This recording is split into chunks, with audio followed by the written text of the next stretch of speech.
Bonjour, bonsoir à toutes et à tous, c'est Kevin pour les Ludovores et le 127e numéro du menu crowdfunding, votre rendez-vous hebdomadaire de l'actualité du financement participatif sur Kickstarter, GameFund, Ulule, Game on Tabletop, Backer Kit et j'en oublie certainement encore quelques-uns. En gros, je couvre l'essentiel des nouveautés sur les dites plateformes pour vous faire un petit peu une sélection des projets les plus intéressants, mais pas que, je présente aussi les moins intéressants parce que oui, j'ai un petit peu le sens du sacrifice et du devoir. Quoi qu'il en soit, cette semaine, je vais pouvoir faire quelque chose de relativement concis, puisqu'on est sur une semaine relativement légère avec assez peu de projets et assez peu de projets assez intéressants à l'intérieur de ce menu. Donc je pense qu'on va faire quelque chose aux alentours de 1h10 grand max. En tout cas, c'est l'objectif, on verra. Vous savez bien que je déborde toujours de toute façon. Je ne sais même pas pourquoi je dis à chaque fois le temps que je vais essayer de faire, sachant que je le dépasse toujours. Hein, c'est mon côté un petit peu masochiste, pour que vous puissiez sortir le martinet et me fouetter avec. Voilà, ça marche aussi avec des ronces, vous faites comme vous voulez. Quoi qu'il en soit, on est parti sur les trois sous-catégories habituelles, à savoir les entrées, les plats, les desserts, par ordre croissant d'intérêt subjectif des campagnes que je traite cette semaine.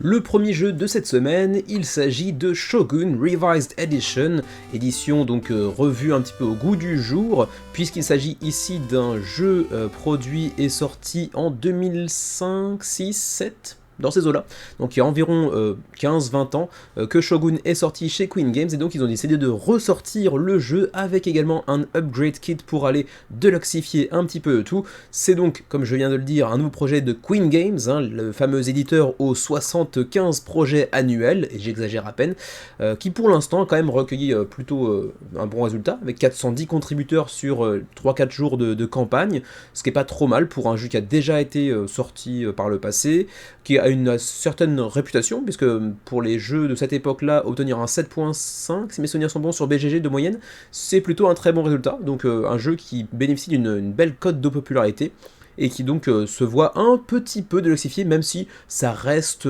pas super joli au demeurant, mais bon, pour ces amateurs de jeux de contrôle de territoire et de sélection d'actions, hein, vous avez une dizaine d'actions disponibles pour chacun des shoguns en présence autour de la table, et vous allez chercher à envoyer vos unités sur les différentes régions qui composent le pays du soleil levant pour essayer de prendre le dessus sur vos adversaires, le tout avec des règles disponibles en français sur demande, donc à voir, est-ce que ça inclut potentiellement un petit surcoût en fonction du nombre de backers présents, je ne sais pas, il faudra voir, mais en tout cas, je pense que au pire des cas, vous pourriez avoir accès aux règles en français, au moins en PDF, à mon avis, même si vous n'aviez pas la version imprimée.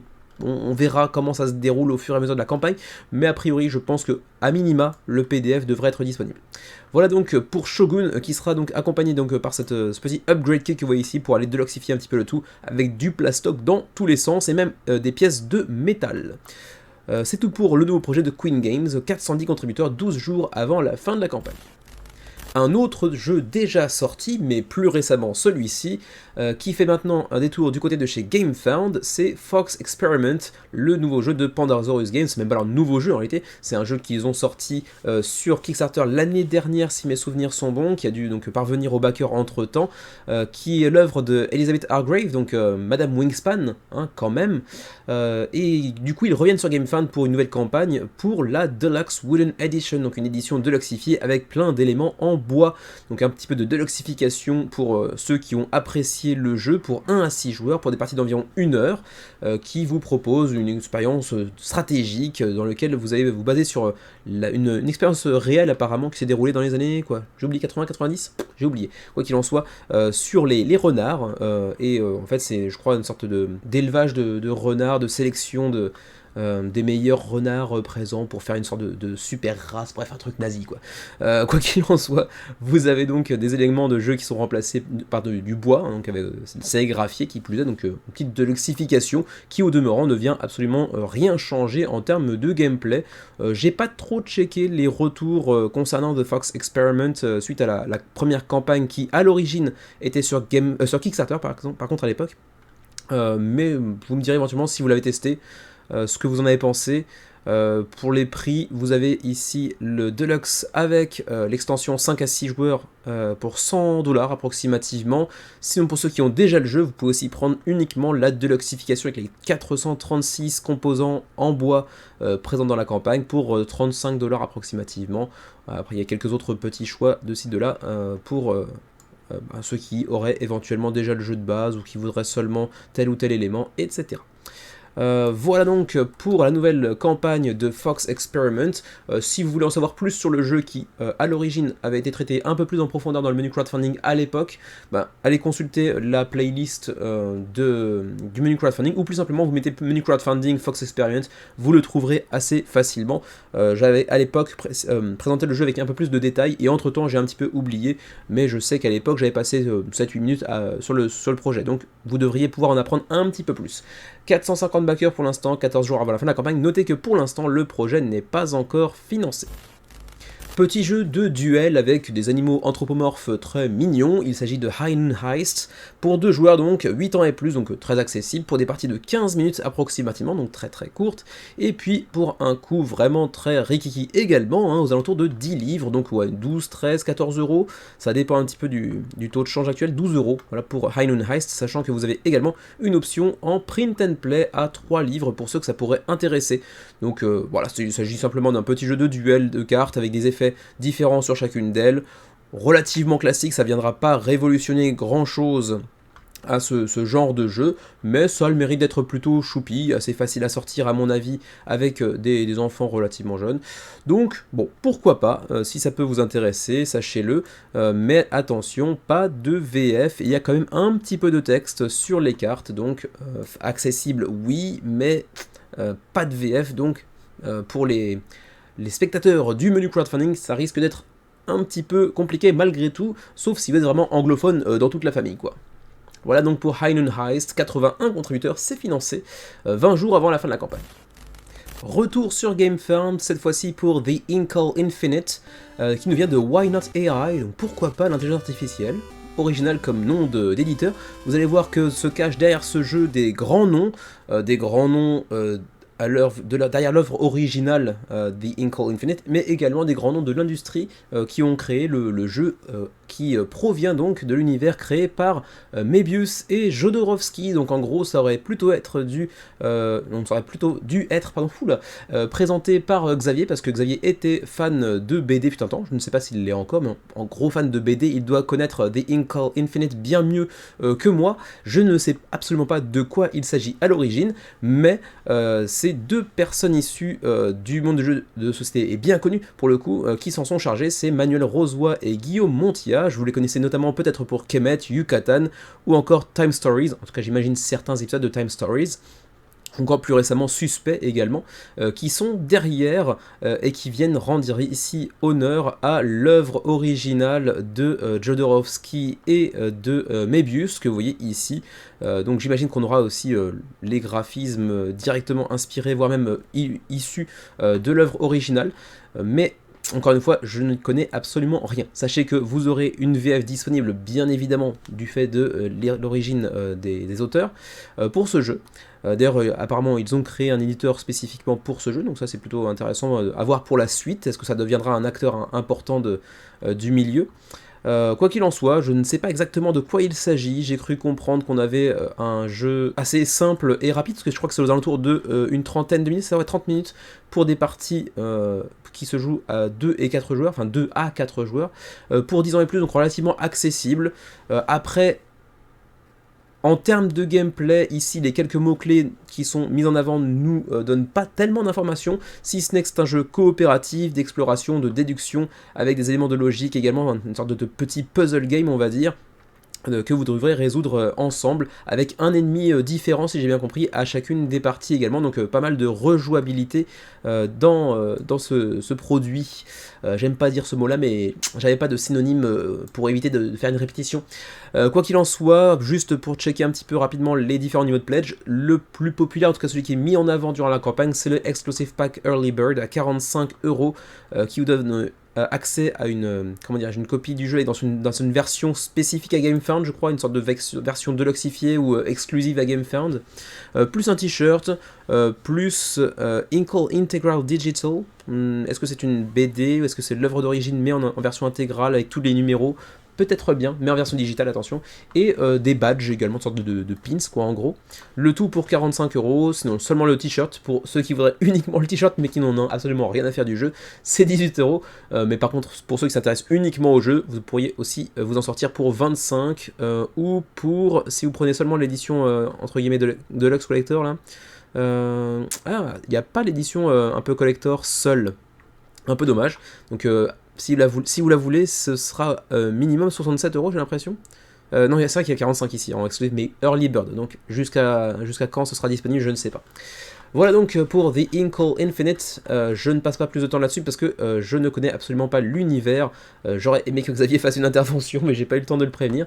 Quoi qu'il en soit, c'est financé avec 282 backers, 22 jours avant la fin de la campagne du côté de chez GameFound. On revient sur Kickstarter avec un projet japonais qui nous vient de Phantom Lab. C'est leur premier projet créé sur Kickstarter avec Acornism, qui possède un titre différent en japonais puisqu'il s'agit de Donguri Shugi. Et c'est un jeu de placement de tuiles assez mignon, c'est pour 15 minutes la partie, pour 2 à 4 joueurs, pour 6 ans et plus, donc un jeu très très familial, très très accessible, avec des petits meeples en bois très sympas.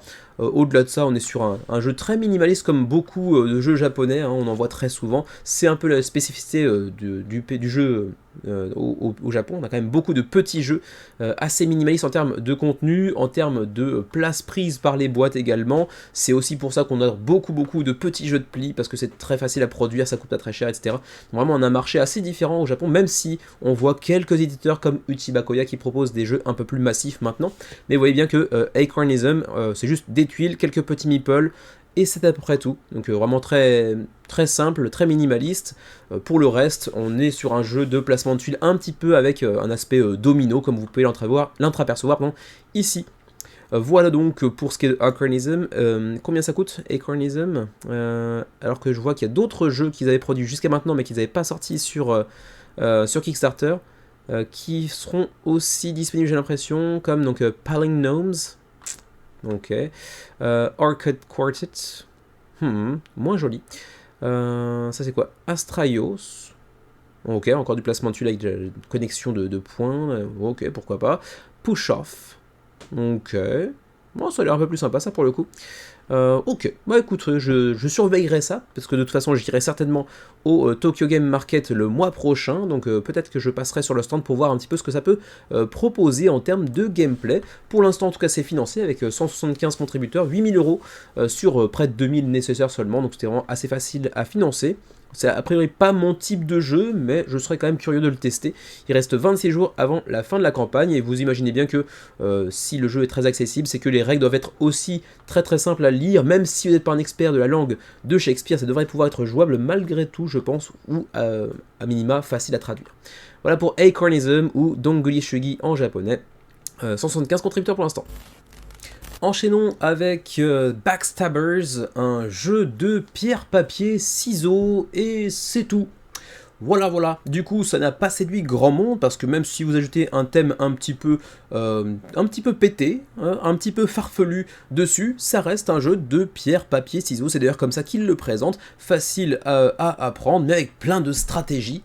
Ouais, 31 contributeurs, 2000€ d'engrangés pour l'instant, 26 jours avant la fin de la campagne. Bon, le seuil de financement étant ce qu'il est, il y a encore moyen d'aller le chercher, mais c'est une première semaine un petit peu compliquée malgré tout. C'est pour 3 à 6 joueurs, pour 12 ans et plus, pour des parties quand même assez longues pour un pierre papier ciseaux, hein, 30 à 45 minutes, donc le concept est un peu étrange.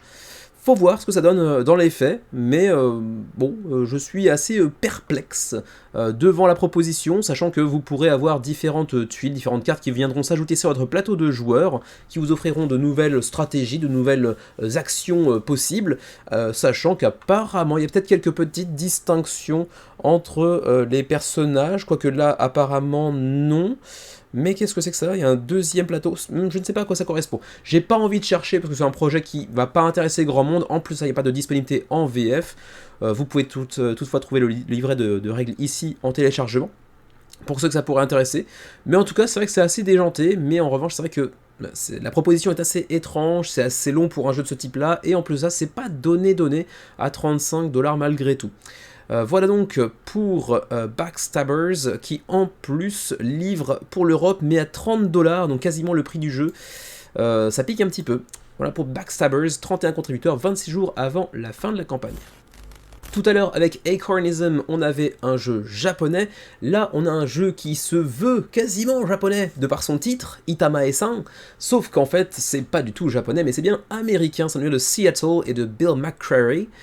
Et donc, Itamae-san de Sushi Game. C'est un jeu de memory pour les enfants, ainsi que leurs parents ou d'autres adultes avec eux potentiellement. Avec apparemment des graphiques minimalistes et beaux. Alors, minimaliste, oui, beau. Je laisse ça à votre appréciation, à votre subjectivité, mais la mienne me fait dire que beau, c'est pas forcément le premier qualificatif que j'aurais choisi pour Itamae-san, mais bon, un petit jeu minimaliste de memory pour faire des sushis, répondre à des commandes de clients, ma foi, ça peut être marrant, 5 minutes. Il y a même une petite extension Manekineko, c'est les petits chats qui font comme ça dans les restaurants asiatiques qu'on voit en France parfois. Bon, je suis clairement pas le public, mais après tout, pourquoi pas, ça peut être sympatoche. Et puis on sait que les memories sont souvent assez populaires auprès des enfants, qui ont d'ailleurs bien plus de chances de l'emporter face à des adultes à ce niveau-là. C'est pour 25€ qui plus est, pour donc Itamae-san, The Sushi Game, avec pour l'instant 90 contributeurs. Il n'y a pas grand monde que ça attire pour l'instant, et ça risque d'être un petit peu compliqué pour aller chercher le seuil de financement à 10 000€ à peu près. 27 jours avant la fin de la campagne, il y a encore un peu d'espoir, ceci dit, mais pas de VF malheureusement. Beaucoup d'entrées cette semaine, hein, je vous l'ai dit, hein, il n'y avait pas beaucoup de gros projets vraiment intéressants, on reste dans les entrées, il y en a encore deux, hein, celle-ci plus une autre, donc je veux dire que la grande majorité des projets de cette semaine sont assez modestes. Et cette fois-ci, détour du côté de chez GameFound avec Ogmu, si c'est bien comme ça qu'on le présente, enfin qu'on le prononce en tout cas, Age of Discordance de Ethernest Studios, leur premier projet également, 46 backers seulement. Il reste 37 jours, certes, donc on a largement le temps de voir venir, mais avec 22 000€ de seuil de financement, ça risque d'être très compliqué pour Ogmu, qui est un jeu dans lequel vous allez choisir une faction et essayer, avec la symétrie qui vous est proposée en 10 parties, d'aller l'emporter face à vos adversaires dans un jeu assez rapide, d'escarmouche avec des dés pour 45 minutes, 2 à 4 joueurs, gestion de ressources, placement de dés. Bon, c'est pas vilain, j'ai envie de dire que bon, la direction artistique a un certain charme sans être magnifique non plus. C'est présenté comme étant de 2 à 4 joueurs ici, mais là par contre on vous parle de jeux de duel à 2, peut-être avec une extension. Donc 6 factions uniques, 4 territoires, enfin terrain de bataille on va dire différents pour une certaine rejouabilité. Bon, ça peut être assez sympatoche, hein, sur le papier c'est pas vilain, mais est-ce que ça vient vraiment renouveler quoi que ce soit dans le genre? Difficile à dire pour l'instant sans l'avoir testé. Il a un certain charme, c'est déjà pas si mal. Est-ce que je pourrais aller voir s'il y a autre moyen de jouer qu'à 2? Est-ce que à 4 c'est vraiment jouable ou pas? Parce que, ma foi, il y a des informations un petit peu contradictoires. En début de campagne, on vous dit 2 à 4, et puis ensuite, pour 2 joueurs uniquement, ça aussi, c'est dommage qu'on ne puisse pas le voir d'un coup d'œil comme ça. Est-ce que c'est pas un module, une variante, joué par équipe, 2 contre 2, quelque chose comme ça. Difficile à savoir pour l'instant. Mais bon, en tout cas, il a un certain charme, mais ça risque d'être quand même assez compliqué pour Ogmu Age of Discordance du côté de chez GameFound, même si il reste encore 37 jours avant la fin de la campagne. Continuons avec The Seven Seas, toujours sur GameFound, Embark on a World of Adventures, un jeu d'aventure, d'exploration, de pirates, disponible en VF qui plus est, et vous le voyez, la campagne n'est pas encore lancée, mais l'avantage sur GameFound, c'est que souvent la page de pré-campagne est quasiment aussi complète que la page de la campagne elle-même une fois lancée, donc je peux quand même vous en parler un tout petit peu, même si en réalité elle sera lancée dans 20 heures, mais du coup lorsque vous verrez la vidéo, elle sera déjà lancée. Et donc The Seven Seas vous propose un petit jeu d'exploration, d'aventure, de placement d'ouvriers également, compétitif pour 1 à 5 joueurs pour des parties d'environ 45 minutes pour 10 ans et plus, donc un jeu relativement familial, accessible. D'ailleurs vous le voyez, ça a une allure vraiment de jeu familial, c'est pas vilain, j'aime bien la présence sur la table que ça peut avoir avec ce plateau central et différentes régions, alors que je vais éternuer en direct. Vous allez voir.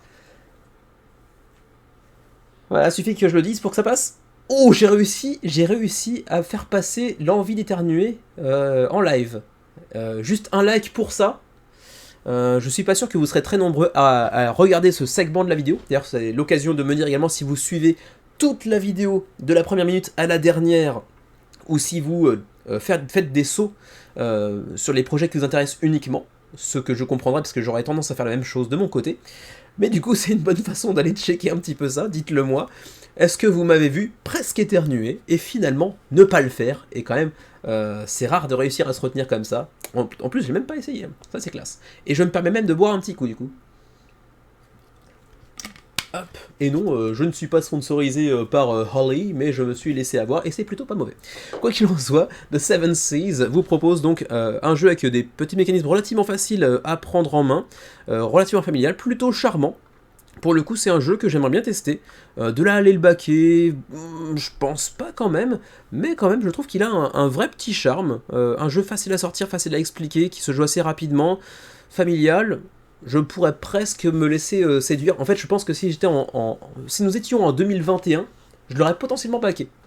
Pour pouvoir jouer avec mon neveu, et un jour peut-être avec mon fils, même si en 2021 il n'était pas encore né, mais je sentais qu'il allait venir quand même, malgré tout.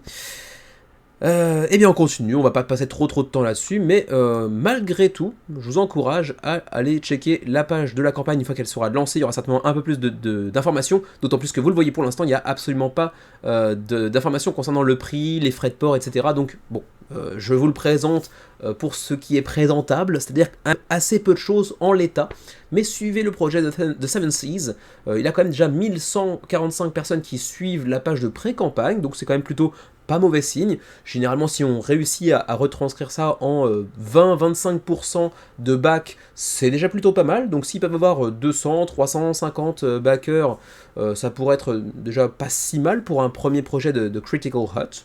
À suivre, on pourra peut-être en reparler brièvement la semaine prochaine, une fois que ça sera véritablement lancé, si vraiment il y a des trucs intéressants à ajouter. Et du coup, c'était le dernier petit projet de la semaine, les dernières entrées de la semaine. On va maintenant pouvoir passer aux 1, 2, 3, 3 plats principaux seulement. Il y en a quand même très peu cette semaine. C'est parti.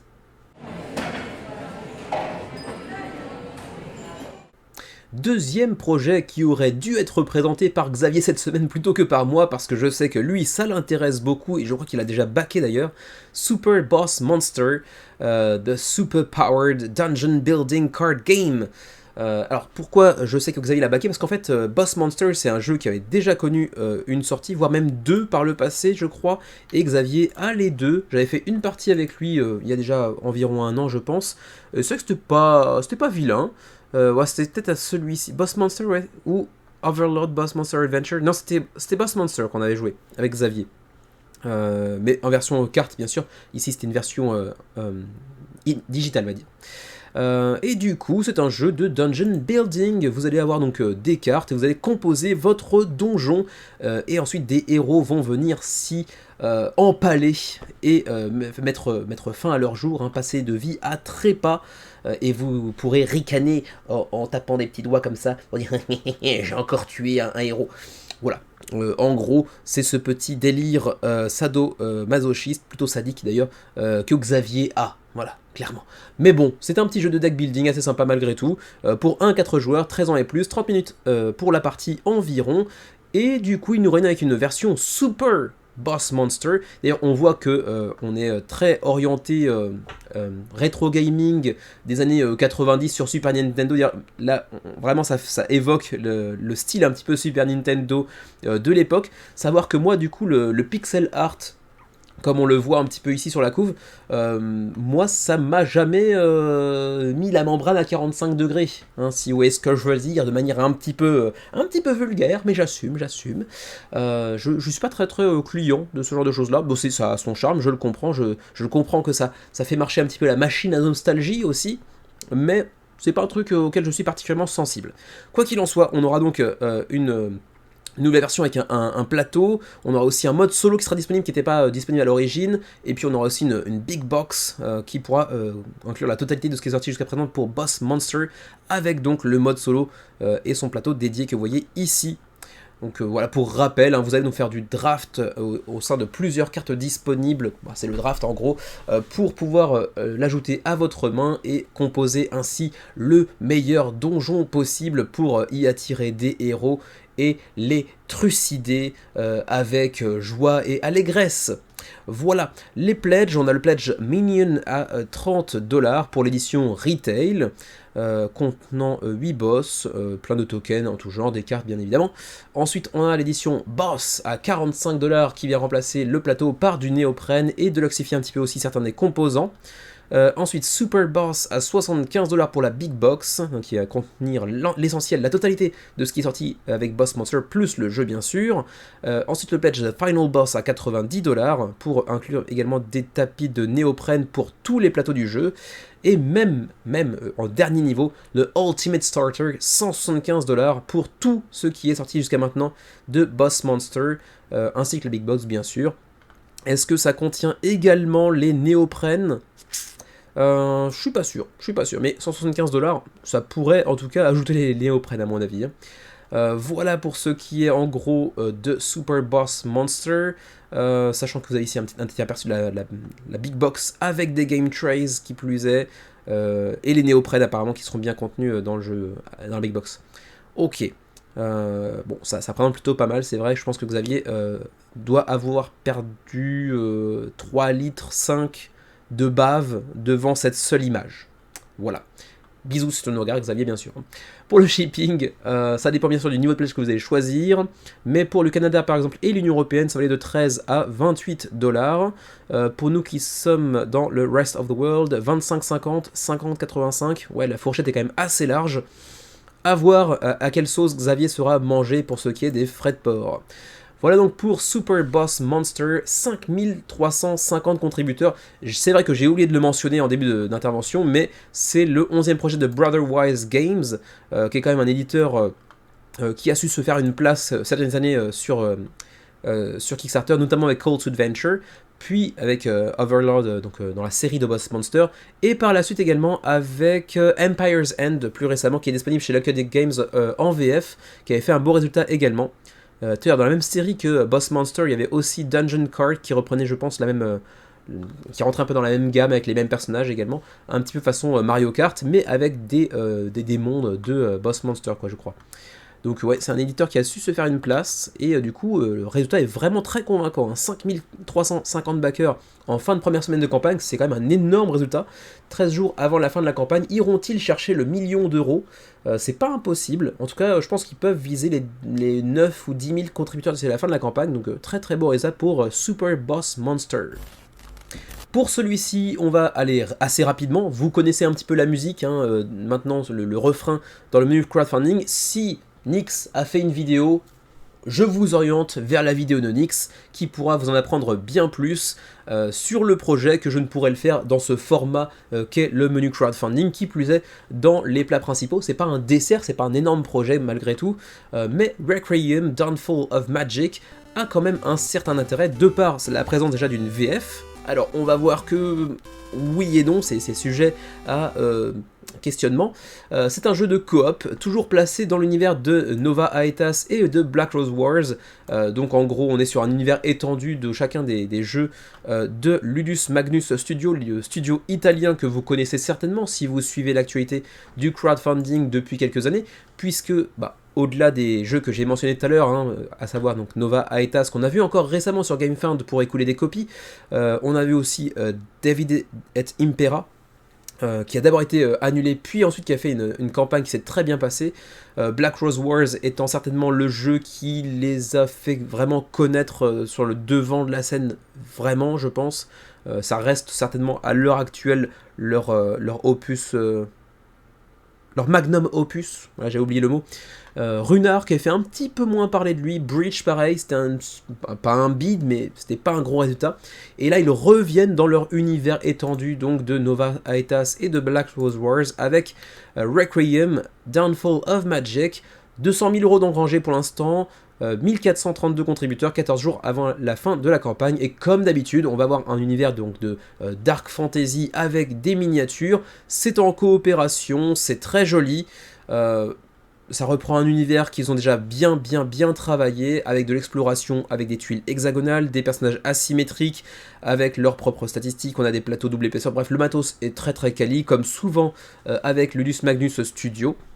C'est un studio que j'aimerais bien, dont j'aimerais bien tester un ou deux jeux à l'avenir, mais ils ont jamais pondu de jeux qui vraiment m'attirent beaucoup moi. Je pense que je suis pas le cœur de cible, mais au demeurant, ça reste des jeux qui ont l'air vraiment sympatoches, même s'il y a eu quelques ratés également. Je me rappelle de Dungeonology, si mes souvenirs sont bons, qui avait un petit peu bidé auprès du public. Quoi qu'il en soit, personnage asymétrique, histoire immersive, donc oui, on a une histoire, on a des scénarios, donc c'est une campagne sur le long cours, donc oui, c'est un peu galère, hein, parfois, pour les groupes qui ont un peu plus de mal à se réunir. Je sais que Xavier récemment regrette un petit peu peut-être son achat, notamment de Oathworn, qui pourtant est couvert de louanges et d'éloges par les joueurs qui ont pu le tester, mais simplement, les jeux en campagne, on a vraiment du mal à les sortir, et du coup, il songe à le vendre, alors qu'il l'a acheté récemment et qu'on l'a encore jamais testé. Ça fait un peu de peine. J'aimerais bien l'essayer, c'est vrai, et je comprends pourquoi il en vient à cette extrémité, parce que c'est vrai que on a du mal à sortir des jeux en campagne.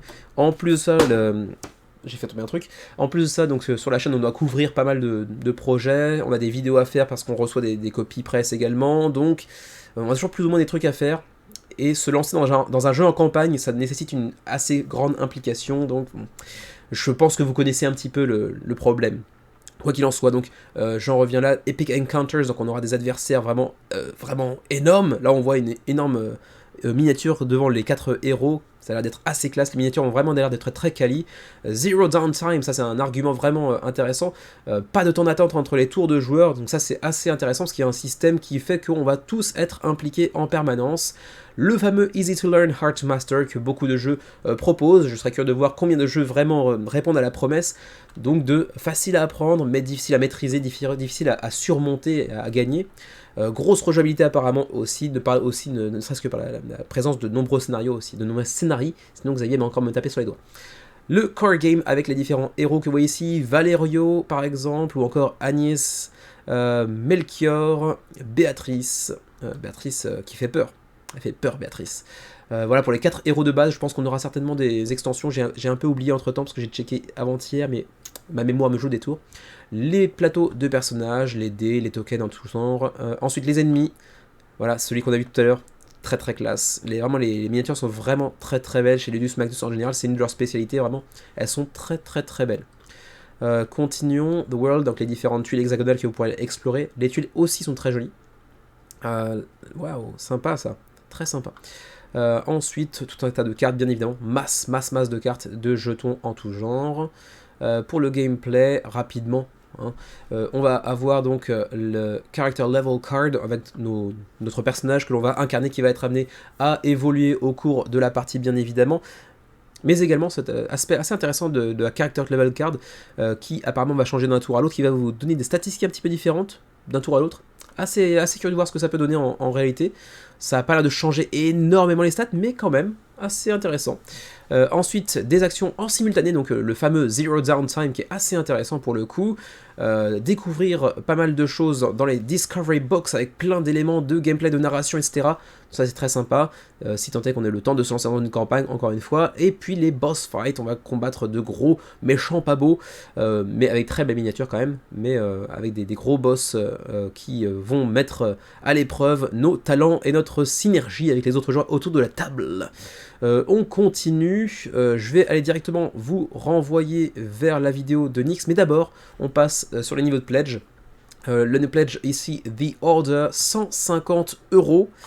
Ça pique un petit peu, mais bon, c'est la boîte de base, plus l'extension Abomination, qui vient en plus s'ajouter au KS Exclusive, donc ça, ce sera un truc que vous retrouverez théoriquement pas dans le commerce. Donc assez intéressant, mais ça coûte quand même très cher, comme souvent les jeux de Ludus Magnus. Ensuite, Pledge Magician en crossover, avec Black Rose Wars, Chronicle Box, Magician Pack. Ça c'est disponible en français, alors que ça, on voit que non. Ok, je sais pas très bien de quoi il s'agit, pour le coup. J'imagine que c'est des personnages qu'on pourra utiliser dans Black Rose Wars, peut-être, allez savoir. Ensuite, le Pledge Adventurer, Nova Aetas Renaissance, en crossover. Donc là, c'est plutôt pour faire le lien avec Nova Aetas. Mais est-ce qu'on peut jouer à Requiem? J'ai pas l'impression avec ces deux pledges-là qu'on puisse y jouer. C'est juste pour peut-être aller ajouter encore plus de contenu aux deux autres jeux de la gamme. Allez savoir. Ensuite, alors oui, c'est vrai, Black Rose Wars et Nova Aetas ont de très bonnes notes sur BG. Black Rose Wars, c'est sûr et certain. Nova Aetas, je me demande si juste qu'il n'y a pas beaucoup d'évaluation aussi. Je sais pas, à voir. Quoi qu'il en soit, on voit ici les différents niveaux de pledge également qui sont résumés. Mais surtout, on va aller voir la vidéo de Nyx. Il faut que je vous retrouve ça assez rapidement. Mais également aussi le point sur les langues. Parce que je vous parlais tout à l'heure d'un point de questionnement.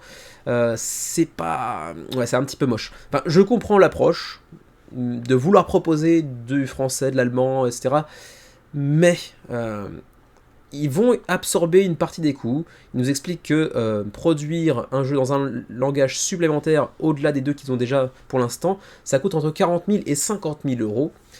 Ils sont en mesure d'absorber une partie de ce coût-là, mais qu'il va falloir participer.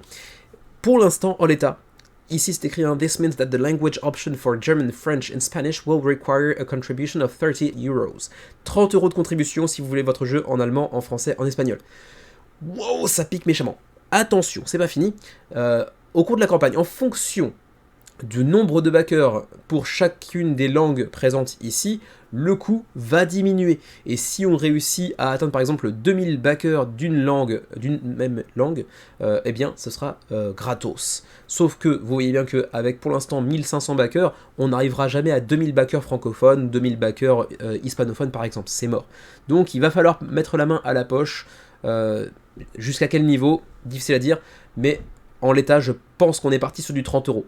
Je doute qu'on atteigne 1000 backers français ou francophones durant cette campagne, et même si c'était le cas, ce serait quand même 20 euros de plus que le jeu de base pour de l'italien ou de l'anglais. Donc, je comprends la logique, mais ça fait un peu beaucoup quand même. Continuons, donc la vidéo de Nyx qui se trouve un peu plus bas, elle est ici, voilà. La vidéo de Nyx. Ils n'ont pas pris la meilleure capture d'écran qu'ils auraient pu, clairement. J'aurais préféré, si j'avais été Nyx, qu'ils prennent une autre capture d'écran que celle-ci, mais bon, que voulez-vous, il reste beau gosse malgré tout, ce Nyx. Donc allez la checker, en l'espace de 10-15 minutes, il vous présentera le jeu bien mieux que je ne saurais le faire dans ce segment du menu crowdfunding. 1432 contributeurs, 14 jours avant la fin de la campagne, 200 000 euros d'engagés pour Requiem, Downfall of Magic, avec une VF potentielle qui coûtera peut-être un peu cher.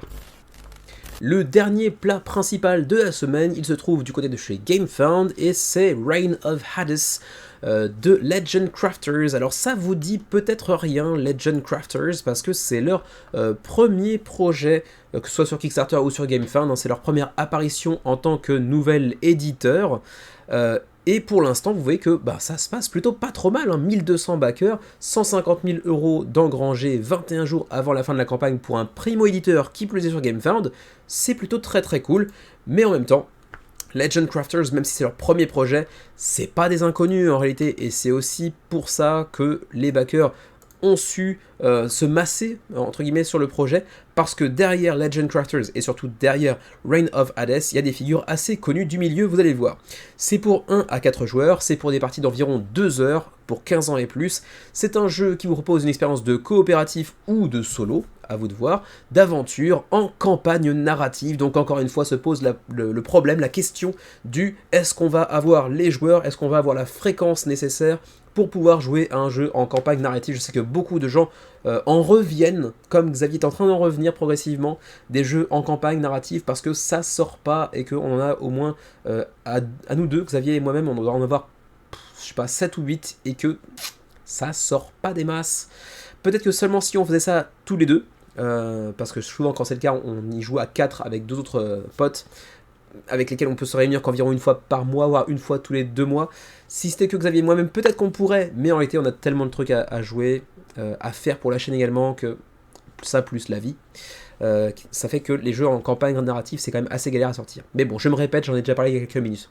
Reign of Hades, eh bien, je vous parlais tout à l'heure de figures un peu connues, de sommités presque du milieu. Je vais peut-être faire un détour directement par là. Voilà, ici, Attila Sumegi, vous connaissez pas, c'est pas important. En revanche, Richard Hammond, pardon, il n'y a pas de H, Richard Hammond, vous le connaissez, au moins pour ses jeux, pas forcément de nom, parce que Mind Clash Games met pas tellement en avant ses auteurs le nom de ces auteurs, si ce n'est David Turczi parfois, mais Richard Hamann, il est co-designer et co-créateur de Anachronie, de Tricerion, de Cerebria, de Persévérance. Voilà, le pédigré joue pour lui. Clairement, on est sur un mec habitué de Mind Clash Games, qui a des jeux dans le top 100 de BGG, hein, Anachronie et Tricerion. Cerebria pas encore, Persévérance pas encore, mais c'est des jeux qui sont très bien évalués aussi. J'ai très hâte de tester Cerebria avec Xavier d'ailleurs.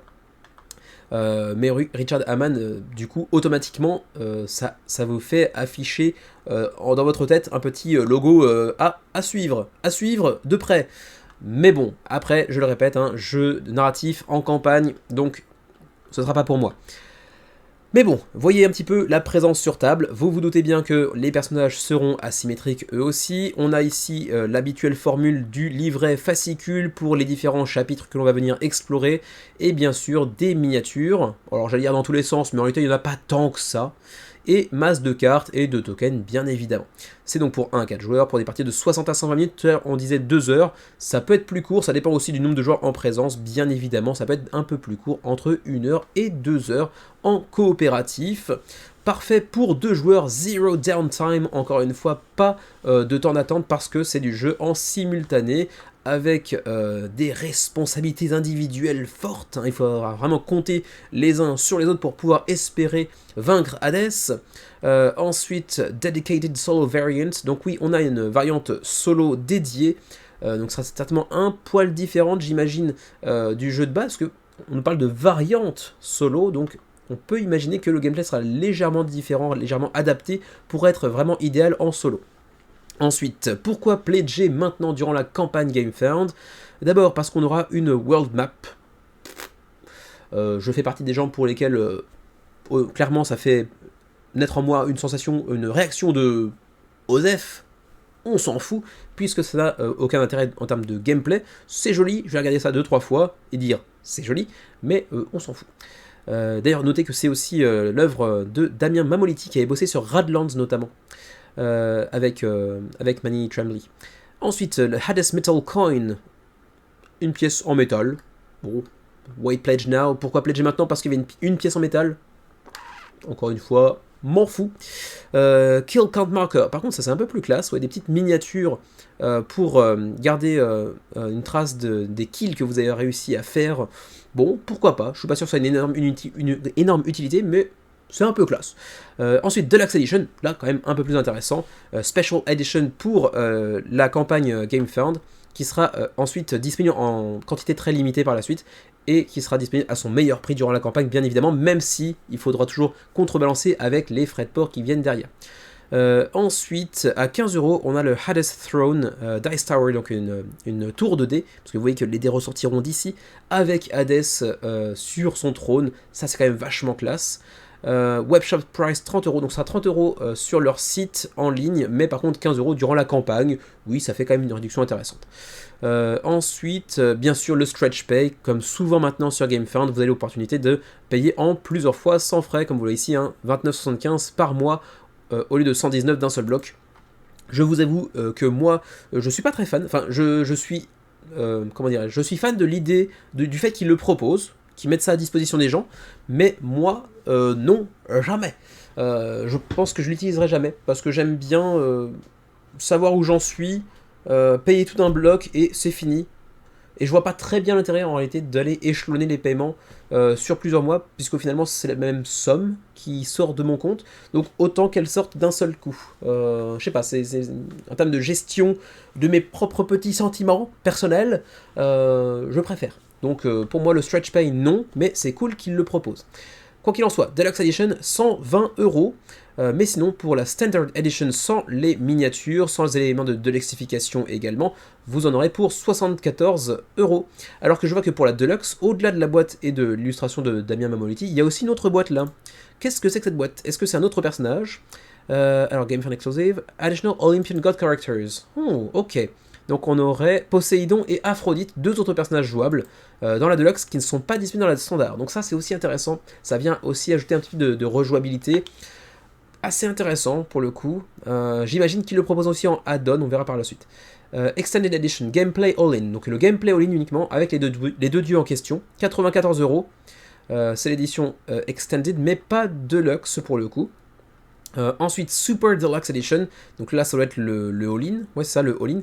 150€. Pour vraiment la deluxification totale. Tous les persos. Vraiment tout ce que vous pouvez vouloir dans le jeu. On aura aussi un nouveau, peut-être même plusieurs, nouveaux dieux via les stretch goals, puisque l'on voit déjà que dans 1909€, on débloquera Hermès comme nouveau dieu jouable.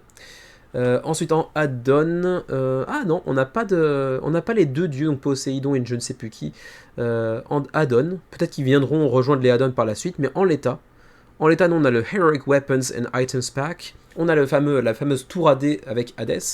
On aura le lavis pour les miniatures à 20€, les éléments de modification en acrylique ainsi qu'un set de dés supplémentaires, mais pas les dieux supplémentaires, ça c'est un petit peu dommage. Bon, ça peut se justifier avec les niveaux de pledge qui sont disponibles de toute façon.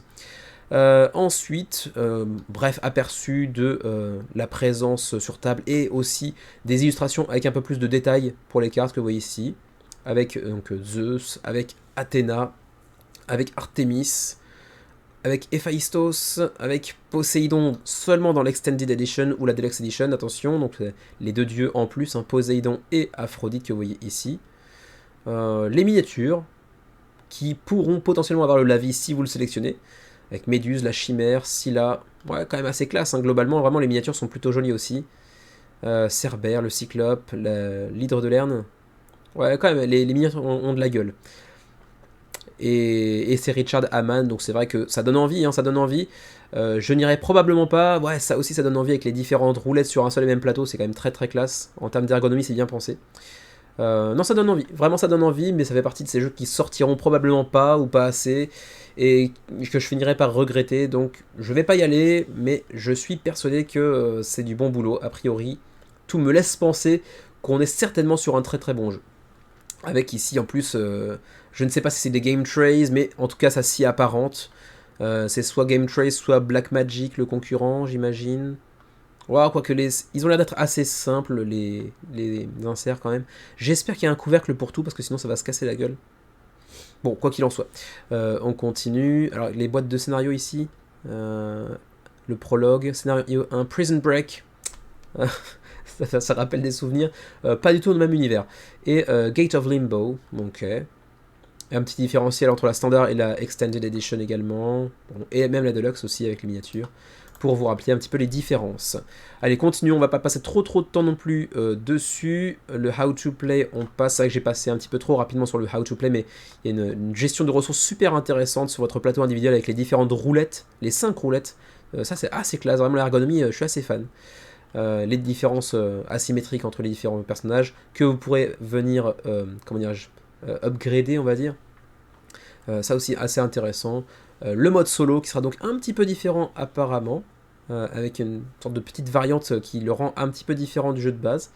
Encore une fois plutôt intéressant. Vraiment un jeu que j'aimerais beaucoup tester, mais backé a priori c'est long.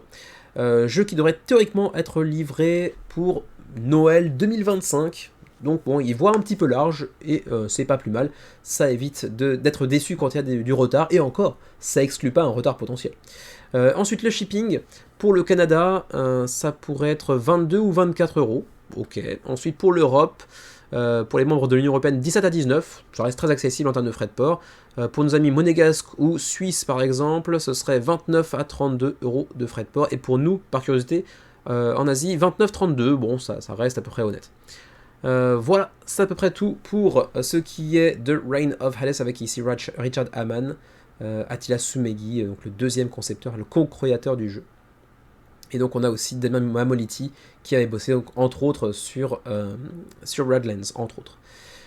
Voilà donc, c'est à peu près tout ce que je peux vous dire concernant le jeu. Quand même des remerciements de David Turchi, pour David Turchi, donc, qui a dû participer un petit peu de près de loin. Victor Peter, qui est également derrière Tricerion, peut-être dans l'équipe d'Anachronie également. Donc bon, on sent qu'il y a une connexion évidente avec Mind Clash Games. Peut-être que Mindclash voulait tout simplement pas faire de jeu en campagne narrative et que du coup Richard Hammond s'est dit bah écoutez on va faire un éditeur à nous pour proposer Reign of Hades, c'est possible, mais on sent quand même une présence assez forte de l'équipe de Mindclash Games derrière Reign of Hades qui le rend vachement intéressant quand même. 1200 backers pour l'instant, 150 000 euros d'engrangés, 21 jours avant la fin de la campagne. Je pense que j'ai pris presque autant de temps sur celui-ci que sur les desserts quand je le fais habituellement, donc environ 10 minutes. Donc peut-être qu'au montage je le placerai dans les desserts malgré tout. Je sais pas, à voir, on verra bien. En tout cas, il a l'air d'être vraiment intéressant. Et maintenant, on va pouvoir s'orienter vers les desserts. Et ce que je viens de dire sera coupé au montage, bien évidemment, si je place ce jeu finalement dans les desserts. Sinon, ça n'a aucun sens, vous vous en doutez bien.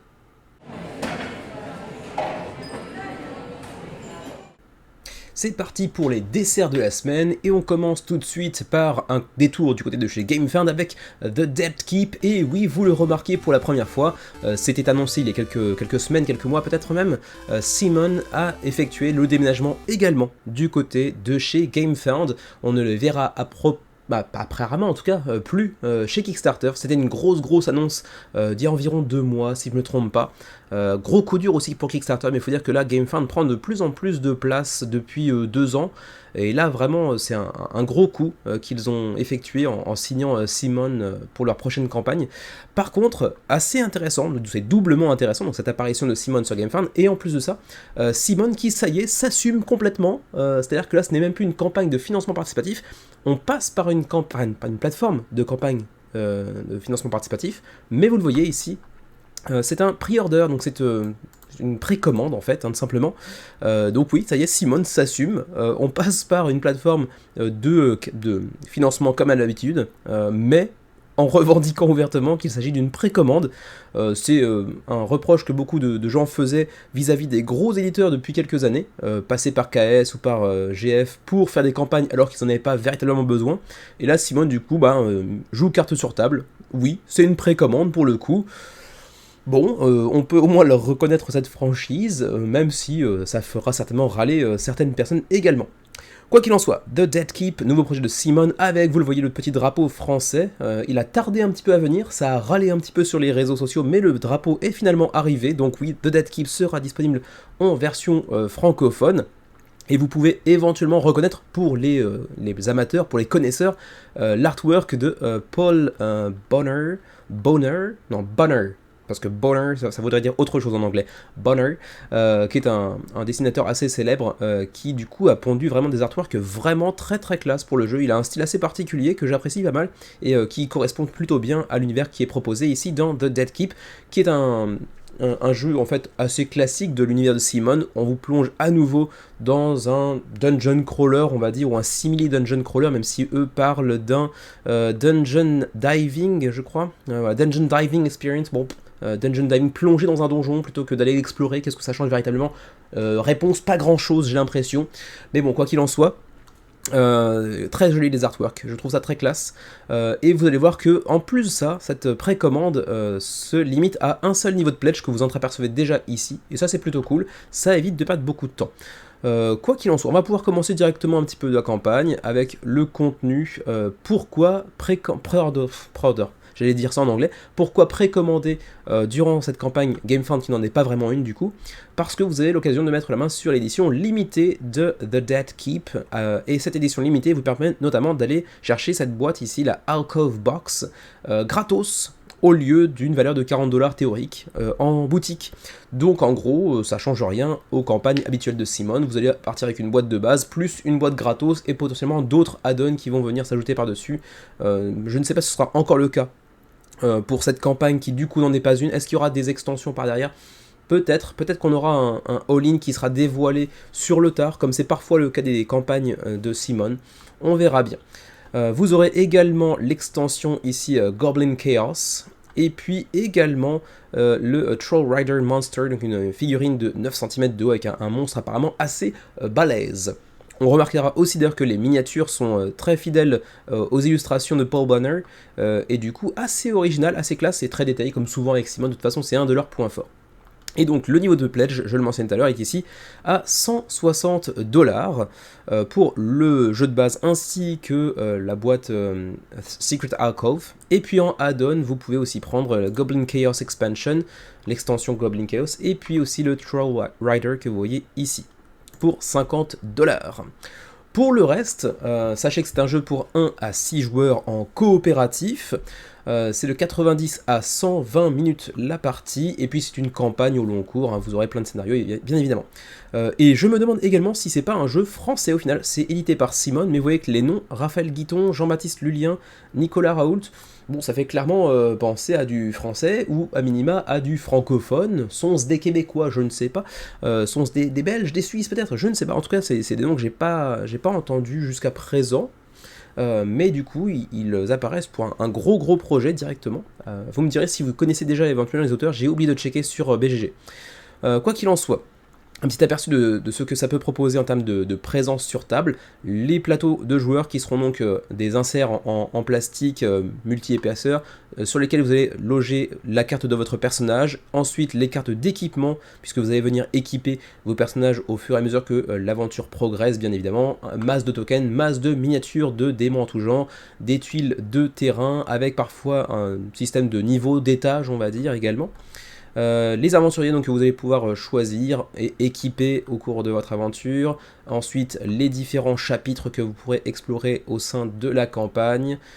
Chacune des décisions que vous prendrez aura des conséquences, bonnes ou mauvaises. Là-dessus, on reste sur du très classique. C'est aussi ce qui rend assez difficile la présentation de jeux en campagne de Dungeon Crawler, typiquement dans le menu crowdfunding. C'est que j'ai pas mal de difficultés à déterminer ce qui rend un dungeon crawler véritablement différent de tous les autres qu'on a vus, parce que je suis assez peu connaisseur en la matière en réalité, et du coup, est-ce que The Dead Keep sera fondamentalement différent de tous les autres dungeon crawlers? Ben, je suis incapable de vous le dire, si ce n'est que la DA est vraiment, pour le coup, assez originale, assez classe, et que les miniatures suivent le trait fidèlement du dessinateur, de l'illustrateur, et ça c'est plutôt cool.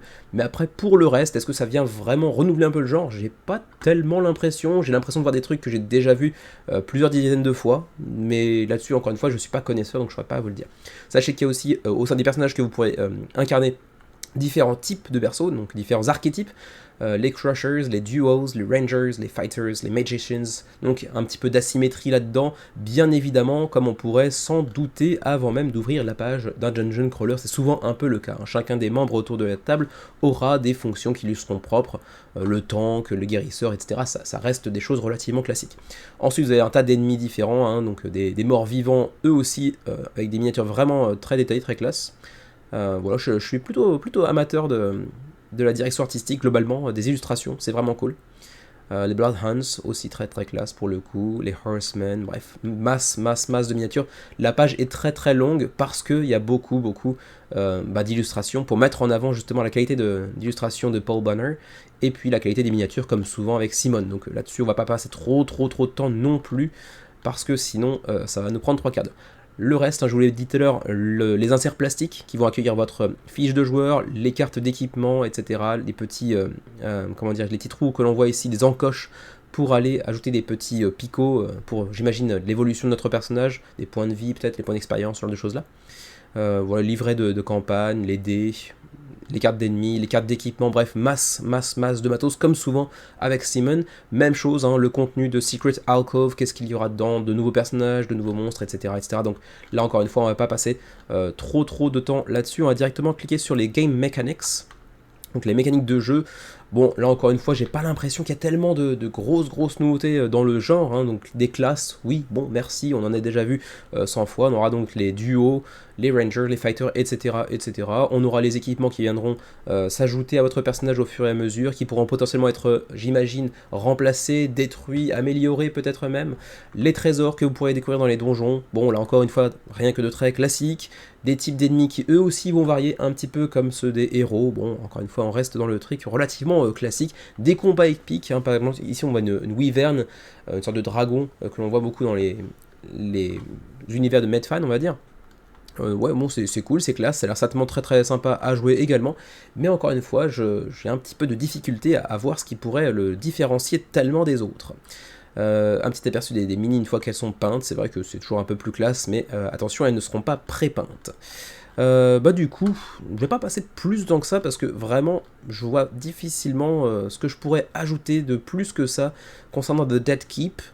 Mais approche intéressante que cette campagne qui n'est pas vraiment une campagne, mais qui est plutôt une précommande. Du coup, je suis assez étonné que GameFound s'ouvre justement à ce genre de pratique. J'ai pas souvenir d'avoir vu sur GameFound d'autres campagnes de la sorte, donc à voir si c'est quelque chose qui va devenir récurrent ou non. Aucune idée pour le coup. Juste, est-ce qu'on peut trouver éventuellement les livraisons, etc. J'ai même pas l'impression, non. Non, du coup je sais même pas comment je peux vous parler des durées de livraison, des frais de port, etc. Non, là-dessus j'avoue que la page est pas super bien foutue. Non, bah écoutez, je ne sais pas. Peut-être que dans la FAQ on aura un peu plus d'informations concernant les frais de port. J'ai pas tellement l'impression non plus. Sachez que oui, il y aura le stretch pay aussi, donc la possibilité encore une fois de payer sur plusieurs mois sans frais. Ça c'est plutôt intéressant également, mais non, je ne vois pas du tout comment on peut avoir connaissance des frais de port.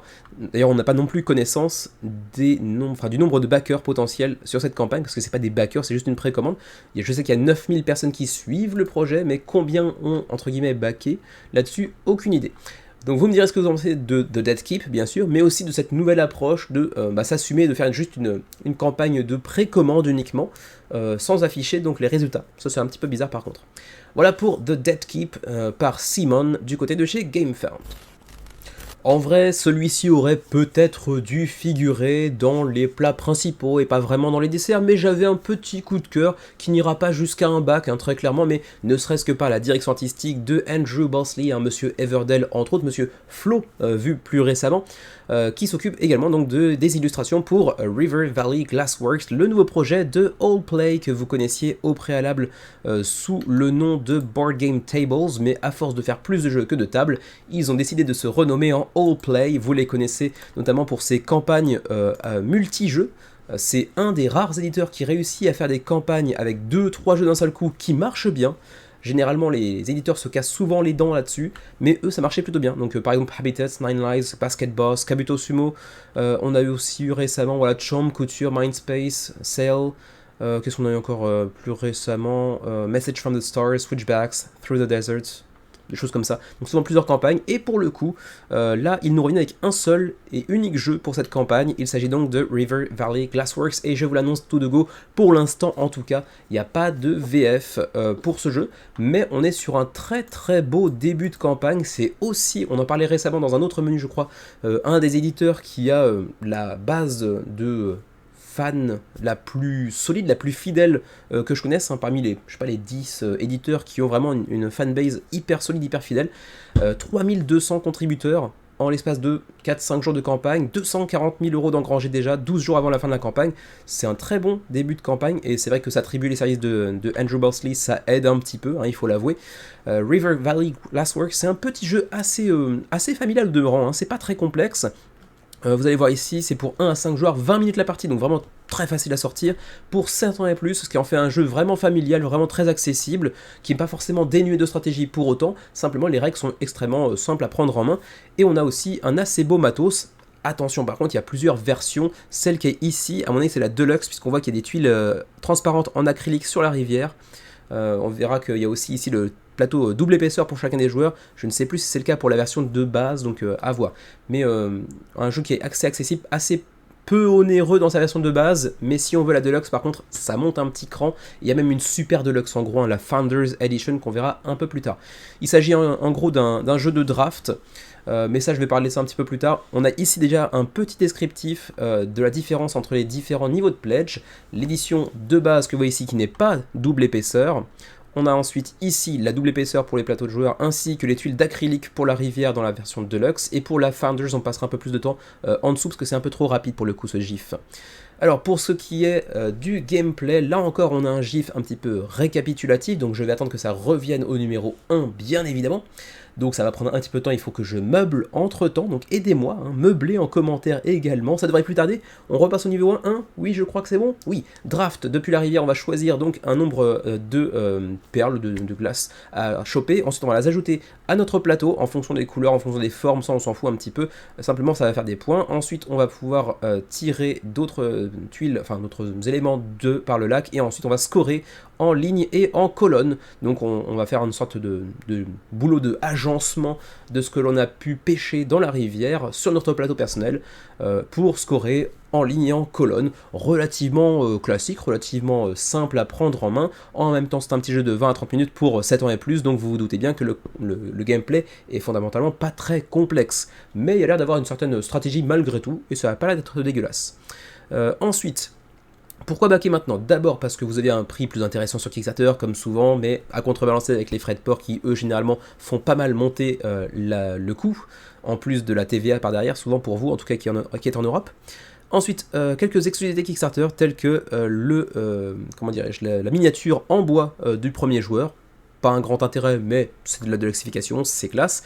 La Founders Edition, qui aura une boîte exclusive à Kickstarter également, avec une sorte de sleeve, donc de couverture de boîte assez jolie également, même si ça cache une partie de l'illustration. Et puis ensuite, les backers qui dépenseront plus de 89$ sur la campagne auront aussi un petit médaillon All Play, donc à l'effigie d'un des personnages du jeu, qui leur permettra d'avoir accès à un minigame, un futur minigame, tiny game, de l'éditeur à l'avenir, peut-être gratuitement, j'imagine, à voir. Alors, les fameuses différences entre les différentes éditions. Retail Edition, donc la version boutique, qu'on retrouvera peut-être un jour en VF, en boutique. Donc la boîte, les 6 tuiles de rivière qui vont être amenées à bouger au fur et à mesure de la partie. Le plateau du lac qui vont elles aussi, qui va elle aussi, il n'y en a qu'une seule, sera approvisionné de petites... je ne sais même pas comment appeler ça, les glaces, les morceaux de verre, c'est pas du verre mais bon, que vous voyez d'ailleurs ici. Ensuite, un petit sac à ficelle assez sympatoche, et puis plein de encore une fois, de petits éléments, on va dire, hein, en acrylique, pour le coup ici, donc plutôt jolis, qui sont de formes différentes, de couleurs variées également, avec un système de rareté allant du moins rare au plus rare, donc le blanc étant très peu rare, le orange étant très rare par exemple. Donc ça rapporte évidemment plus de points, vous vous en doutez. Ensuite, les plateaux individuels qui ne sont pas en double épaisseur dans la version de base. Ensuite, les marqueurs d'inventaire que vous voyez ici, les petites tuiles de sacoche également. Ensuite, on passe à la version Deluxe, et là, bon, ça franchit un petit cap, on arrive quand même à 69$ pour l'édition Deluxe, avec le petit UV Spot et Gold Foil sur la boîte, donc un petit effet de relief et de surbrillance sur certains éléments de la boîte. Ensuite, les tuiles d'acrylique qui vont venir glisser sur la rivière. En fait, hein, les tuiles de rivière sont remplacées par des tuiles en acrylique transparent, ce qui permet de laisser l'artwork derrière tel quel, donc ça met un petit peu en avant les illustrations, c'est plus joli, etc. Et ça glisse parfaitement sur le playmat, parce que oui, le plateau n'est plus un plateau, mais c'est un tapis de néoprène que vous voyez ici, et oui, il rentre dans la boîte. Ensuite, on a un sac un petit peu plus deluxifié apparemment. Les plateaux double épaisseur, ça, encore une fois, ça reste comme tout à l'heure, j'ai l'impression. Des meeples d'inventaire screen print également, donc sérigraphiés à l'effigie de certains des personnages du jeu. Et puis ensuite on passe à la version à 89, là, donc la Founders Edition, qui est une exclusivité à Kickstarter, avec l'espèce de protège-boîte assez classe, assez jolie pour le coup, encore une fois. 132 Real Glass Pieces, donc là pour le coup c'est vraiment du verre, j'ai l'impression, donc un aspect un peu plus premium, c'est assez sympatoche, encore une fois, ça n'apporte rien en termes de gameplay, mais quand même ça a de la gueule, même si tout à l'heure on l'a vu, hein, la version de base c'était déjà de l'acrylique, donc c'était déjà plutôt sympa. Et ma foi, c'est après tout en termes de différence, ça rajoute quand même 20$ pour assez peu de choses au demeurant.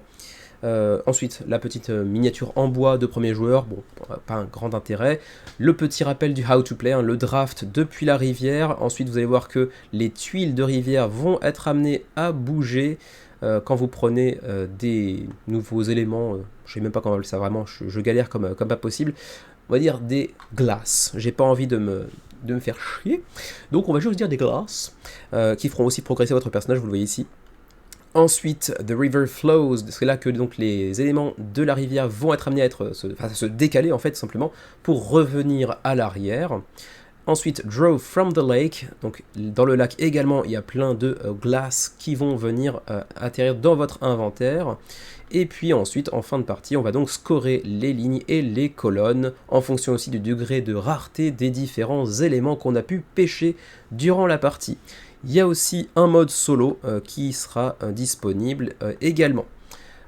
Ensuite, Free Expansion, une extension gratos, ça c'est plutôt cool, c'est River Glass and Other Sundries, qui vient ajouter quoi du coup? Regardons ça ensemble. On a d'abord une extension modulable, enfin modulaire. C'est un module en fait, c'est pas une extension modulable, c'est un module assistant que vous pourrez utiliser, recruter un assistant qui pourra vous aider avec une compétence asymétrique utilisable une fois dans la partie apparemment, 6 nouvelles cartes, et puis également un module Equipment, même chose, des équipements pour vous permettre de mieux plonger, de mieux pêcher, etc.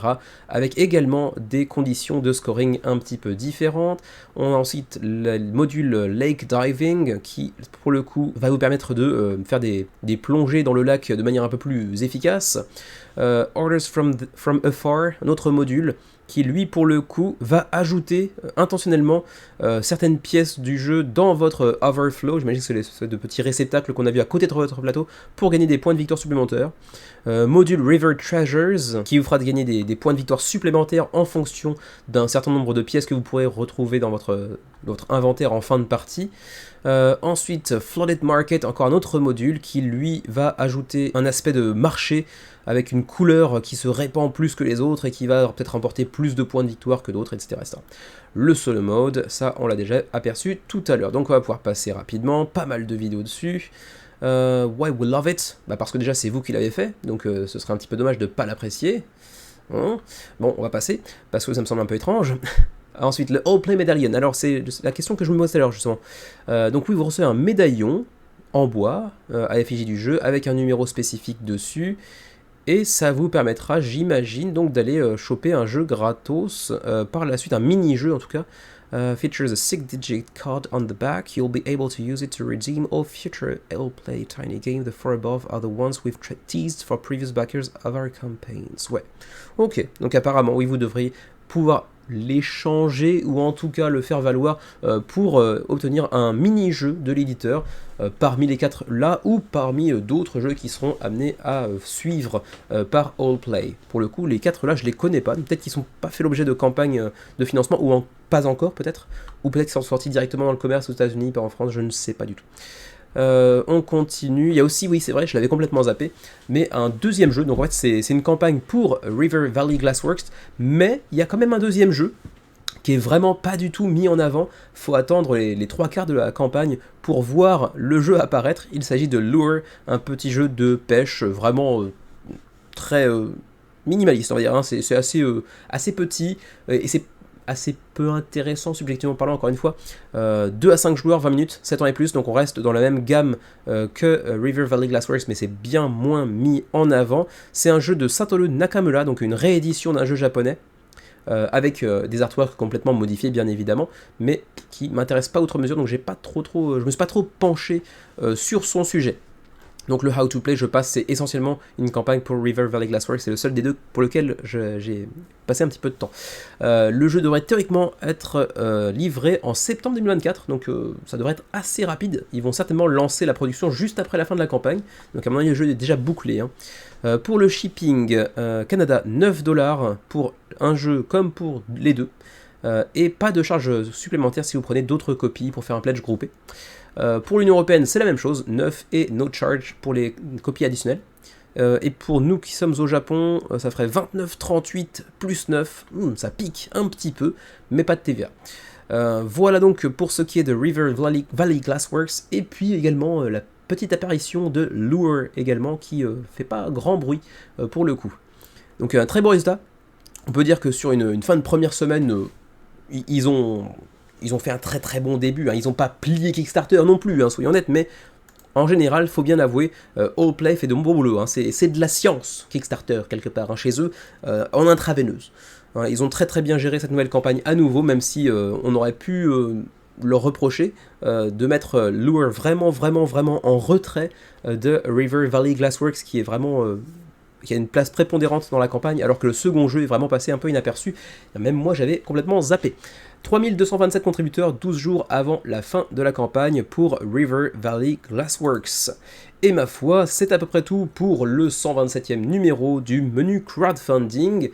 Et au moment où vous regardez cette vidéo, si c'est dimanche soir déjà, mais bon, a fortiori si c'est les autres jours après, dimanche je serais allé avec Xavier au Osaka Game Market, enfin l'équivalent, ça c'est pas le même nom, mais avant il y avait le Tokyo Game Market et le Osaka Game Market. Le Osaka Game Market a disparu et des éditeurs du Kansai, de la région où on habite, se sont dit tiens on va faire un truc un peu équivalent, et du coup c'est la première édition de ce nouveau festival à Osaka. Pour les publics ça ouvre que de 13 à 17 heures, c'est quand même très court, mais bon, on va y aller avec Xavier, j'y vais moitié pour le plaisir, moitié un peu pour le boulot quand même, pour faire un petit peu de scouting malgré tout, pour voir aussi certains des éditeurs qui font partie de notre catalogue. Voilà, ça ne vous apporte rien de le savoir, mais c'était histoire de partager une petite anecdote ludique osakienne, parce que oui, il y a un gentilé pour les villes japonaises également, qui sont généralement assez ridicules. Quoi qu'il en soit, merci encore de m'avoir suivi cette semaine encore dans le menu crowdfunding. On se retrouve la semaine prochaine. D'ici là, peut-être encore une ou deux vidéos qui seront postées, j'imagine, parce qu'on a un rythme un peu plus soutenu récemment, parce que c'est les vacances, hein, soyons honnêtes. On n'arrivera pas à tenir ce rythme très longtemps, mais quand même.